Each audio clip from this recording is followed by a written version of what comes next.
my Wonder Woman costume. I'm Yes! for the new Wonder Woman, and I want to like sit there in a Wonder Woman costume holding my XRF. Testing things for lead. Testing things. But you know, we would get so many complaints about your boobs, right? Yeah. We get a lot of complaints about cleavage. And swearing. I think you are incredibly appropriately dressed. Yeah, well, if you tip that down a little, people might have a problem. Anyway, so... Lady scientists here. I'm Tamara, TamaraRubin.com. Now it's getting a little late and we're getting punchy. We should get some drinks. Oh yeah, let's get drunk. Wait, do you drink? I got yeah, some but vodka. I have to drive home. I guess I just have to stay here for a while. Well, it's Oregon. We could do something else. Oh man, but you can't drive. No, I couldn't drive home. Anyway, we're testing fidget spinners for lead, and this has nothing to do with any of the. And we're actually sober. Yes, we're presently sober. It's just and really we have fun late. sober. So what we're going to do here is use this X-ray fluorescence spectrometer to test another sampling of fidget spinners. These are all slightly different than the other ones we've already tested, and I'm expecting this one will be positive. Oh yeah. I think actually most of the ones in this batch will be positive. And I'm trained and certified in using this instrument, and there's information on my website, TamaraRubin.com, about what the instrument does and is, and links to the company if you have concerns about whether or not it's actually a scientific instrument, which it is, and that's why Oh. Sorry. I need to look like a scientist now. You look so official. Okay. Here we go. So Tamara's going to get set up. She's going to start testing this one. And these spinners that have a brass button in the middle, all of them have tested positive except for one that looked like brass, but it turned out to be copper. And one of the great things about the XRF is it tells us what exactly it's made of. It's not just a pass-fail for lead. It tells us what's in it and how much of what is in it. And this is our tally so far. So far we have found 14 fidget spinners that have had high levels of lead, 7 that have had low levels of lead. So we're at, 21 of the fidget spinners that we've tested have tested positive for lead out of 56 that we have tested. So rounding in my head, it's about a 40% of the fidget spinners that we've tested have been positive for lead. There's plenty that are unleaded, but the problem is that they're not being regulated, and there's just no way to know. And we can tell you some indicators, some things to look out for, but these are poor quality control is happening in regards to fidget spinners because the fidget spinner craze hit, and factories in China decided to start just cranking these out so they could sell a whole bunch of them, and it worked. Americans are buying these like candy, except for a lot of them have really unhealthy levels of lead or are safety issues for other reasons like button batteries or they're choking hazards. Kids are going to the hospital with things stuck on their fingers. And this is a really good example. We have tested 2 others that essentially look just like this, and maybe we'll try and pull them up later. Next to each other. Yeah, I was afraid if we put them all next to each other, I wouldn't be able to tell which one belonged to who. So we'll have to be really careful about that. Yeah. Like do a little. We can do that as a final video tonight. Yeah. So this one, we were like certain that this would be leaded. Because we tested 3 other ones that looked Yeah, like it. and instead this is only so the center part on these other ones that we tested was like 32,000, 38,000, really high leaded brass. But if you look at this, it's not as yellow as the other ones. It's kind of got a different color to it. It's almost a little more silvery compared to the other ones. You'll be able to notice that when they're next to each other. And it's 31 parts per million lead, so it still has low lead, but that's considered within safe range. Yeah. And it is iron and nickel and copper and zinc and platinum. Interesting. And probably aluminum, because it says balance, and that's what it says when it's aluminum. And so I expected this to be high lead, and I was wrong. Did you test the fins too? I did, and they did not come out leaded either. Those were completely negative. And so this goes in our low lead category, but surprisingly, it was I expected this to go in our Oh, I thought for sure this one would have lead. high lead category. And again, that's what goes to show you have no way of knowing which ones are going to turn out which way. So we will post, we'll talk to the owner, we'll post a link to where she bought this one because this is actually considered safe. And the thing I like about this is that it has fins that don't have little pieces in them that pop out. So you don't have to worry about a child choking on the little bits that come out of the ends. But even an open center on this is testing negative for lead. That's awesome. Which is really incredible. And when I take this apart, yeah, this is super lightweight, so it's aluminum. It's aluminum made to look like leaded brass. Yeah, that's funny. So it is really interesting. Hey, Karen. That this is completely, it's a crapshoot. You have no idea. Life is like a box of chocolates. Fidget spinners are like a box of chocolates. And this one feels super heavy, but the other ones we've tested like this that also feel super heavy and have this anodization have been lead free.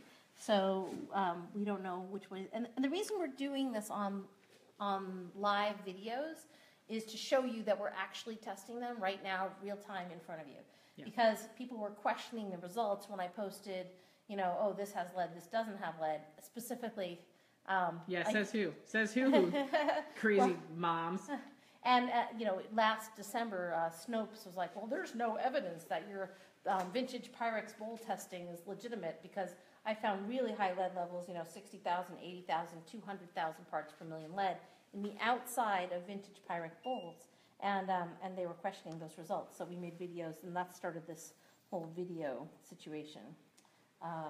Which has been good. It's fun. Yeah. And we love it that you guys are enjoying it too. Yeah, and Tamara is trained and certified in the use of this XRF scientific instrument. This particular one we're using is about a $20,000 model. We have had some critiques that we are just moms at home testing things in our homes, which before we upgraded to our secret laboratory, we were testing things at Tamara's home, but the only thing that was at home about the test is that we happened to be doing these very precise scientific tests in Tamara's house.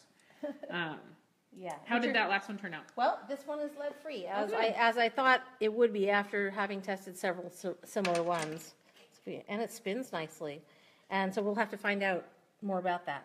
That's great. We'll have to find out where that's from. These are being sent to us by moms, mostly moms, a couple of dads, a couple of young people too, from all over the country. So this mama is going to be super happy to find out.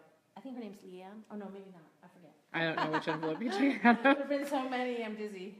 And yeah, because we've tested almost 50. Like they're all blurring together. and so this, as anticipated, tests positive for lead. I'm going to test on the other side just because with these light up ones, we're getting different readings.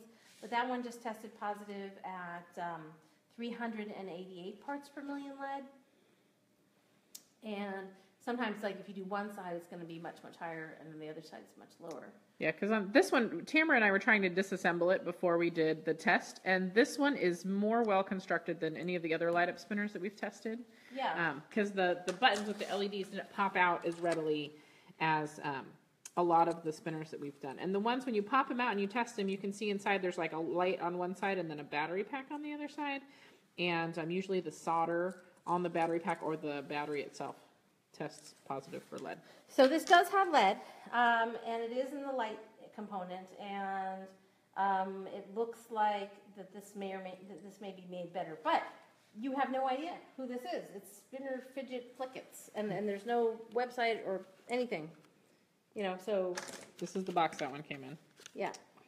And it's funny. We've tested about 50 of these, and a lot of the ones from China, they look like this. It's got the same box pattern on the bottom, and it just says fidget spinner work class home. Like this is like a generic box that they must be making hundreds of thousands of in China, so that when the factories pump these out, they have a box to put them in.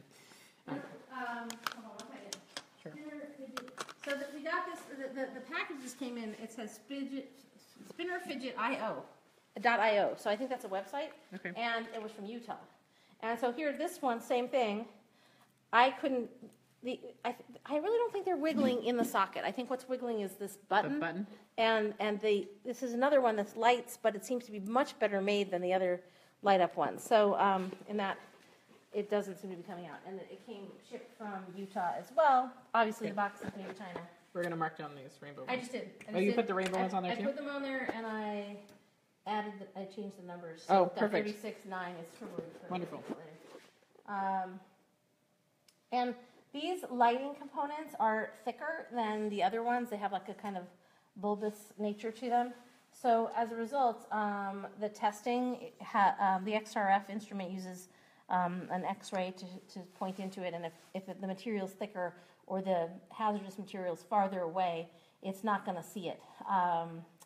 So I'm not saying that these are actually, I don't think this is lead-free. I think that if we disassembled this, which we're not going to do because it doesn't belong to us, but if we completely cut it apart and took it apart, we would probably find lead inside because it's got a battery unit with an LED. So, but the good news is on the surface, it's testing negative. Oh, wonderful. So let me just show This you. is the first light up fidget spinner that's tested negative. So far. But that's, see how it's got the bubble around the light? Right. And so it's the distance between the toxic material and the Right. and the XRF. So it's still in there, and it's kind of interesting the way they've done this differently than everybody else who's doing these light ups. So Yeah. that's from this company in Utah, and maybe we'll call the company in Utah and get a specific The vendors in Utah. a URL for that. Oh. So I think that's it for now, and not really, not but for this video, we still have probably 2 more videos to make, and I think we have some more leaded fidget spinners coming up and some more unleaded ones, and so tune back in, and if you want more information, go to creativegreenliving.com for Carissa's website, or to tamararubin.com for my website, and check all the videos on our Facebook pages too. And GoFundMe. Oh, and my GoFundMe, if you want to support this work, and it costs money to rent the XRF, and we have other expenses, and I also am trying to raise money for our legal fund, my legal fund. I have many lawyers. I wanted to thank my lawyers. I wanted to thank Layla, and Justine, and Kelly, and Gloria. I have a kind of cool, I think it's really cool that all my lawyers are women in their 30s. I've got 2 more lawyers I'm hiring. They're not women in their 30s, but I need to raise a total of $10,000 for their retainers so I can support and defend my advocacy work, because it seems like a lot of different powers that be have a problem with the stuff that I'm doing out in the world. So if you are in a position to donate, that's at gofundme.com/leadsafemama, and you can also read the comments there. I just have some really great followers and friends who are incredibly articulate, and they've written some really touching things on those comments too. So thank you very much for following and for watching, and thank you also to Carissa for all her help with this, and we'll be back in a few minutes for some more fidget spinners. Right. See you guys.